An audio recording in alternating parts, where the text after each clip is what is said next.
Number 11، انبیاء علیہ الصلاۃ والسلام کو اور خیر کی دعوت دینے والوں کو قتل کرنا۔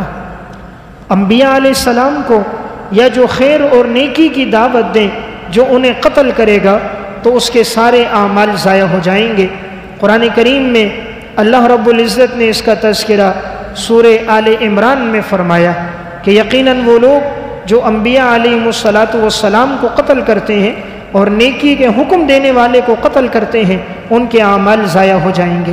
ان الذین یکفرون بآیات اللہ، یقیناً جو کفر کرتے ہیں اللہ کی آیات کا، وَيَقْتُلُونَ النَّبِيِّينَ بِغَيْرِ حق، نبیوں کو قتل کرتے ہیں ناحق طور پر، وَيَقْتُلُونَ الَّذِينَ يَأْمُرُونَ بِالْقِسْطِ مِنَ النَّاسِ، اور قتل کرتے ہیں ان لوگوں کو جو لوگوں کو حکم دیتے ہیں انصاف کرنے کا، فَبَشِّرْهُمْ بِعَذَابٍ أَلِيمٍ، ان کو خوشخبری دو دردناک عذاب کی۔ أُولَٰئِكَ الَّذِينَ حَبِطَتْ أَعْمَالُهُمْ فِي الدُّنْيَا وَالْآخِرَةِ، ان کے اعمال دنیا میں بھی ضائع ہو جائیں گے، آخرت میں بھی ضائع ہو جائیں گے۔ وَمَا لَهُم مِّن نَاصِرِينَ، اور ان کے لیے کوئی مددگار نہیں ہوگا۔ معلوم ہوا انبیاء علیہ السلام کو قتل کرنا یا جو نیکی کا حکم دے ان کو قتل کرنا، یا انہیں کوئی انسان برا بھلا کہتا ہے، ان کی مخالفت کرتا ہے، تو یہ اپنے اعمال کو ضائع کرنے والی بات ہے۔ اس لیے انسان خود خیر کی دعوت دے نہیں دے سکتا، تو جو دین کے داعی ہیں ان کے لیے دعائیں کرتا رہے، کبھی ان کی مخالفت نہ کرے۔ نمبر 12، دنیا کی زیب و زینت کو چاہنے والے، دنیا کی زیب و زینت کو چاہنے والے جو زیب و زینت کے پیچھے لگ جاتے ہیں، قرآن کریم میں اللہ رب العزت نے فرمایا ہم ان کے اعمال کو ضائع کر دیتے ہیں۔ اس لیے انسان کو حکم یہ ہے کہ وہ ہمیشہ آخرت کی زندگی کو مقصد بنائے اور دنیا سے اپنے آپ کو بچا کے رکھے۔ سورہ ہود میں اللہ رب العزت نے اس بات کا تذکرہ فرمایا، من کان یرید الحیات الدنیا وزینتہا، جو دنیا کی زندگی چاہتا ہے، دنیا کی زیب و زینت کے پیچھے لگ جاتا ہے، نوفی الیہم اعمالہم، ہم دے دیں گے اسے اس کے اعمال کا پورا پورا بدلہ دنیا میں، وہم فیہا لا یبخسون، ہم دنیا میں کوئی کمی نہیں کریں گے۔ لیکن اولئک الذین لیس لہم فی الآخرۃ الا النار، نہیں ہوگا ان کے لیے آخرت میں مگر جہنم۔ وحبط ما صنعوا فیہا، ان کے اعمال ضائع ہو جائیں گے جو انہوں نے کیے ہیں۔ وباطل ما كانوا يعملون، اور باطل ہو جائے گا جو دنیا میں یہ عمل کرتے تھے۔ تو معلوم ہوا جو دنیا کی زیب و زینت کے پیچھے لگتا ہے اس کے اعمال ضائع ہو جاتے ہیں۔ اس لیے انسان کو چاہیے وہ آخرت کو مقصد بنائے، دنیا کو مقصد نہ بنائے۔ دیکھیں جو دنیا کے پیچھے لگتا ہے، قرآن کریم میں اللہ رب العزت فرماتے ہیں اگر تم دنیا چاہو گے ہم تمہیں دنیا دے دیں گے، لیکن آخرت میں تمہارا کوئی حصہ نہیں ہوگا، اور اگر تم آخرت چاہو گے تو آخرت بھی اللہ تمہیں دے گا، اور اس کے ساتھ ساتھ اللہ پھر تمہیں دنیا بھی دے گا۔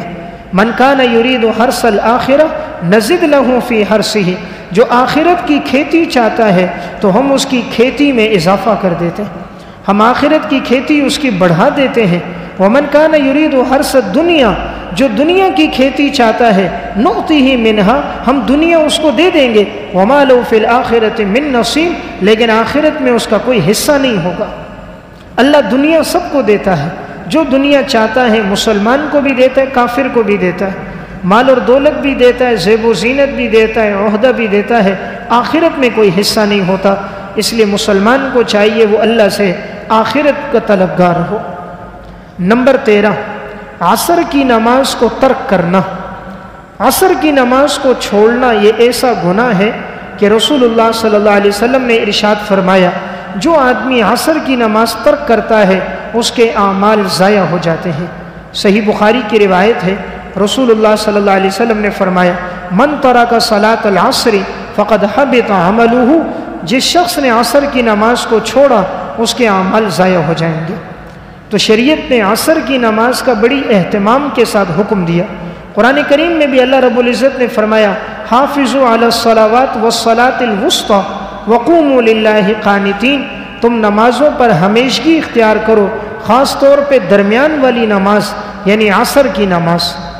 اب اس نماز کا اتنا اہتمام سے کیوں حکم آیا؟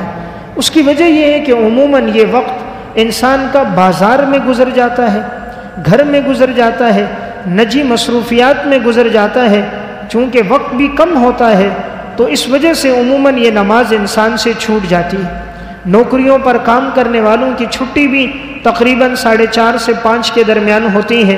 اب وہ لوگ وہاں سے گھر کی طرف آتے ہیں تو سفر میں نماز رہ جاتی ہے۔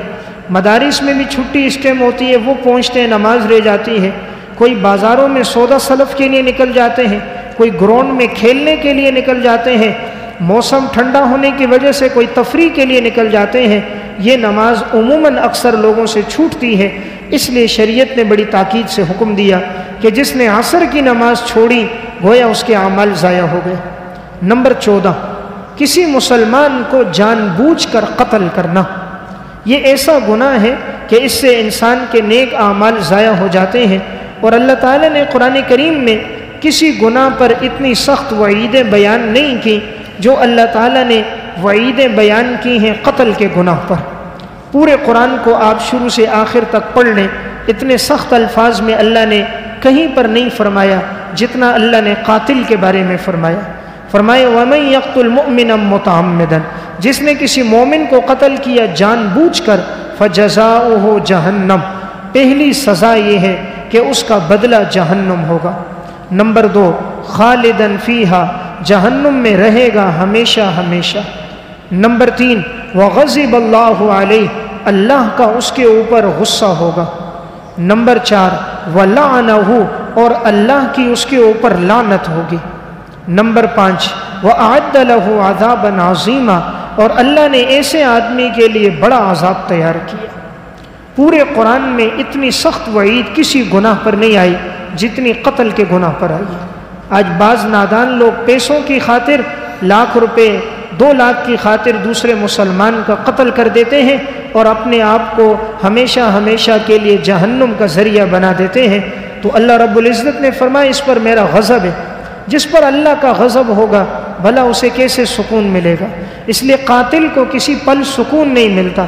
دیکھنے میں آیا ہے قتل کرنے والے، ایک وقت آتا ہے یہی لوگ پاگل ہو جاتے ہیں، دماغ کام نہیں کرتا۔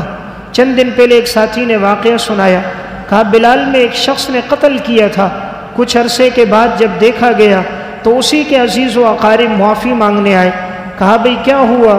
کہا اللہ نے اس سے عقل کی نعمت لے لی، وہ پاگل اور دیوانہ ہو گیا۔ عموماً دیکھنے میں آیا ایسے لوگوں کو پھر مستقبل میں سکون نہیں ملتا، رات کو سوتے ہیں فوراً سامنے پوری تصویر گزرتی ہے کہ فلاں کو قتل کیا تھا، خواب میں وہی مراحل واقعات سامنے آتے ہیں، لا علاج بیماریوں میں مبتلا ہو جاتے ہیں اور پھر ہمیشہ کے لیے جہنم کا ایندھن بن جاتے ہیں۔ تو گناہوں میں گویا ایک بڑا گناہ یہ ہے۔ بعض لوگ اس وجہ سے بھی قتل کرتے ہیں، اس نے ہمارا آدمی قتل کیا، اب قاتل کے قتل کے بجائے اس کے بھائیوں کو قتل کر دیا جاتا ہے، اس کے رشتہ داروں کو، عزیز و اقارب کو۔ غیرت کے نام پر اس طرح کے قتل اسلام میں جائز نہیں۔ قانون کو اپنے ہاتھ میں لینا اس کا اختیار نہیں ہے، یہ احکامات قاضی وقت کے پاس ہے۔ نمبر 15، جو کسی نجومی یا کاہن کی بات کی تصدیق کرے۔ جو شخص کسی نجومی کے پاس جاتا ہے یا کاہن کے پاس جاتا ہے اور اس سے پوچھتا ہے اور اس کی باتوں کی تصدیق کرتا ہے، اس کے نیک اعمال ضائع ہو جاتے ہیں۔ رسول اللہ صلی اللہ علیہ وسلم نے فرمایا من اتی عرافا فسألہ عن شیء، جو آدمی کسی نجومی کے پاس گیا اور اس سے کسی چیز کے بارے میں پوچھا، لم تقبل لہ صلاۃ 40 لیلۃ، 40 دن تک اس کی نماز قبول نہیں ہوگی، 40 دن تک اس کی نماز قبول نہیں ہوگی۔ نجومی کسے کہتے ہیں؟ کاہن اسے کہتے ہیں جو غیب کی خبریں بتائیں، غیب کی خبریں بتائیں، مستقبل کی کل یہ ہوگا، پرسوں یہ ہوگا۔ نجومی جو ستاروں کو دیکھ کر بتاتے ہیں، کہتے ہیں آپ کا ستارہ گردش کر رہا ہے، اس ہفتے میں یہ ہوگا، اگلے ہفتے میں یہ ہوگا۔ عموماً آج کل اخبارات میں آتا ہے یہ ہفتہ کیسے گزرے گا، یعنی وہ بتا رہے ہیں یہ ہفتے میں آپ کو فلاں دن نقصان ہوگا، نفع ہوگا۔ یا بعض لوگ ہاتھ کی لکیریں دیکھ کر بتا رہے ہوتے ہیں، یہ سب جھوٹ بولتے ہیں۔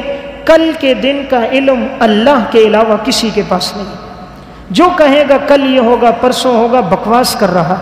قرآن کریم سورہ لقمان اللہ رب العزت فرماتے ہیں 5 چیزوں کا علم ہم نے کسی انسان کو نہیں دیا، نہ کسی نبی کے پاس، نہ کسی ولی کے پاس، نہ کسی صحابی کے پاس، نہ کسی محدث اور محقق کے پاس، صرف اور صرف اللہ کے پاس۔ ان اللہ عنده علم الساعہ۔ نمبر 1، یقیناً قیامت کا علم صرف اللہ کے پاس۔ وَيُنَزِّلُ الْغَيْثَ، بارش کب اترے گی، کتنی اترے گی، کتنا نفع ہوگا، کتنا نقصان ہوگا، خیر کس کے لیے ہوگی، شر کس کے لیے ہوگا، صرف اللہ جانتا ہے۔ وَيَعْلَمُ مَا فِي الْأَرْحَامِ، ماں کے پیٹ میں جو ہے لڑکا ہوگا یا لڑکی، نیک بخت ہوگا یا بدبخت، زندگی اس کی کیسی گزرے گی، اس کی عمر کتنی ہوگی، کہاں کہاں کھائے گا اور پیے گا، اسے موت کہاں آئے گی، نیک بخت ہوگا یا بدبخت ہوگا، یہ صرف اللہ جانتا ہے۔